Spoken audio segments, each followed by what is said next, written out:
Près d'une dizaine d'experts internationaux de haut niveau réunis à Kribi depuis ce 21 juin.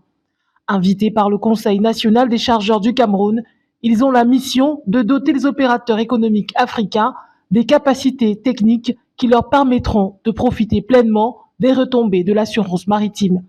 L'événement, baptisé Colloque international sur les enjeux des assurances maritimes dans les pays africains, est parrainé par le ministre des Transports.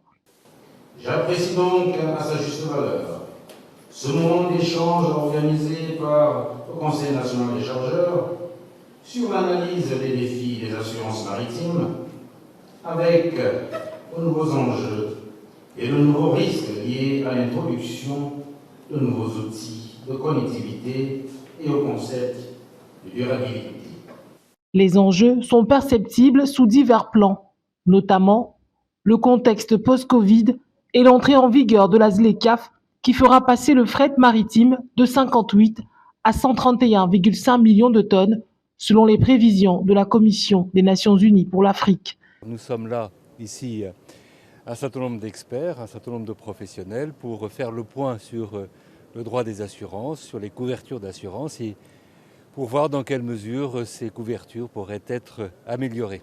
On ne maîtrise pas toujours les effets de la mer quand on envoie les conteneurs. Nous connaissons de nouveaux risques avec la dématérialisation de plus en plus poussée des navires. Or là également, il n'est pas exclu qu'un hacker de l'endroit où il est assis puisse manipuler un bateau qui est en mer. Donc il y a de nouveaux risques dont on devrait tenir compte lorsque nous exportons ou nous importons les marchandises. Donc il était important aussi bien pour nous que pour les pays membres de l'Union des conseils des chargeurs africains, dont le siège se trouve au Cameroun, que nous puissions acquérir ces nouvelles connaissances. Les participants au colloque sont issus de diverses organisations, parmi lesquelles des conseils des chargeurs de plusieurs pays membres de l'UCCA.